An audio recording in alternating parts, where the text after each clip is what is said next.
ప్రసంగి గ్రంథము 2వ అధ్యాయము. రాజు తరువాత రాబోవువాడు ఇదివరకు జరిగిన దాని విషయము సైతము ఏమి చేయునో అనుకొని నేను జ్ఞానమును వెర్రితనమును మతిహీనతను పరిశీలించుటకై పూనుకొంటిని. అంతటా చీకటి కంటే వెలుగు ఎంత ప్రయోజనకరమో, బుద్ధిహీనత కంటే జ్ఞానము అంత ప్రయోజనకరమని నేను తెలిసికొంటిని. జ్ఞానికి కన్నులు తలలో ఉన్నవి, బుద్ధిహీనుడు చీకటి యందు నడుచుచున్నాడు. అయినను అందరికిని ఒక్కటే గతి సంభవించునని నేను గ్రహించితిని. కావున బుద్ధిహీనునికి సంభవించునట్లే నాకునూ సంభవించును కనుక నేను అధిక జ్ఞానము ఏల సంపాదించితినని నా హృదయమందు అనుకొంటిని. ఇదియూ వ్యర్థమే. బుద్ధిహీనులను గూర్చినట్లుగానే జ్ఞానులను గూర్చియు జ్ఞాపకము ఎన్నటికినీ ఉంచబడదు. రాబోవు దినములలో వారందరునూ మరువబడిన వారై యుందురు.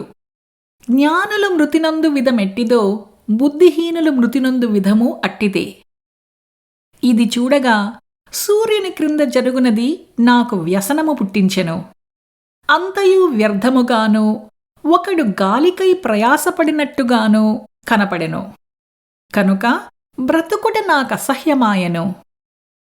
సూర్యుని క్రింద నేను ప్రయాసపడి చేసిన పనులన్నిటినీ నా తరువాత వచ్చువానికి నేను విడిచిపెట్టవలనని తెలిసికొని నేను వాటి యందు అసహ్యపడితిని. వాడు జ్ఞానము కలవాడయ్యుండునో బుద్ధిహీనుడయ్యుండునో అది ఎవనికి తెలియును? అయితే సూర్యుని క్రింద నేను ప్రయాసపడి జ్ఞానము చేత సంపాదించుకొన్న నా కష్టఫలమంతటి మీదను వాడు అధికారి అయ్యుండును. ఇదియును వ్యర్థమే. కావున సూర్యుని క్రింద నేను పడిన ప్రయాసమంతటి విషయమై నేను ఆశ విడిచిన వాడనైతిని. ఒకడు జ్ఞానముతోనూ తెలివితోనూ యుక్తితోనూ ప్రయాసపడి ఏదో ఒక పని చేయును. అయితే దాని కొరకు ప్రయాసపడని వానికి అతడు దానిని స్వాస్థ్యముగా ఇచ్చివేయవలసి వచ్చును. ఇదియు వ్యర్థమును గొప్ప చెడుగునై ఉన్నది. సూర్యుని క్రింద నరునికి తటస్థించు ప్రయాసమంతటి చేతను వాడు తలపెట్టు కార్యములన్నిటి చేతను వానికేమి దొరుకుచున్నది? వాని దినములన్నీయు శ్రమకరములు, వాని పాట్లు వ్యసనకరములు. రాత్రి ఎందైనను వాని మనస్సునకు నెమ్మది దొరకదు. ఇదియు వ్యర్థమే. అన్నపానములు పుచ్చుకునుట కంటెను తన కష్టార్జితము చేత సుఖపడుట కంటెను నరునికి మేలుకరమైనది ఏదియూ లేదు. ఇదియును దేవుని వలన కలుగునని నేను తెలిసికొంటిని. ఆయన సెలవు లేక భోజనము చేసి సంతోషించుట ఎవరికి సాధ్యము?